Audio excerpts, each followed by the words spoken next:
had a black dog. His name was Depression. Whenever the black dog made an appearance, I felt empty and life just seemed to slow down. He could surprise me with a visit for no reason or occasion. The black dog made me look and feel older than my years. When the rest of the world seemed to be enjoying life, I could only see it through the black dog. Activities that usually brought me pleasure suddenly ceased to. He liked to ruin my appetite. He chewed up my memory and my ability to concentrate. Doing anything or going anywhere with the black dog required superhuman strength. At social occasions, he'd sniff out what confidence I had and chase it away. My biggest fear was being found out. I worried that people would judge me. Because of the shame and stigma of the black dog, I was constantly worried that I'd be found out. So I invested vast amounts of energy into covering him up. Keeping up an emotional lie is exhausting. Black dog could make me think and say negative things. He could make me irritable and difficult to be around.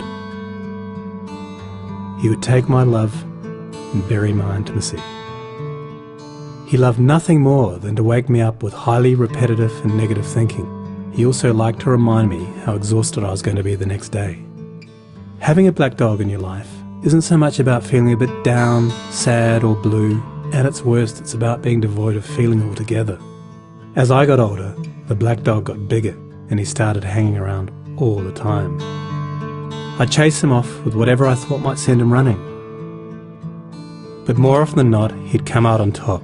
Going down became easier than getting up again.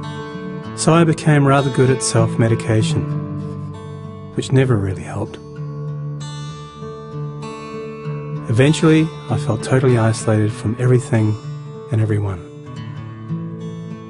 The black dog had finally succeeded in hijacking my life. When you lose all joy in life, you can begin to question what the point of it is. Thankfully, this was the time that I sought professional help. This was my first step towards recovery and a major turning point in my life.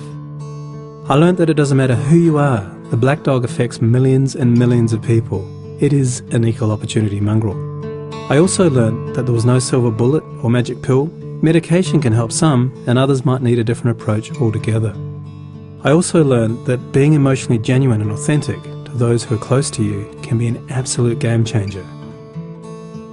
Most importantly, I learnt not to be afraid of the black dog, and I taught him a few new tricks of my own.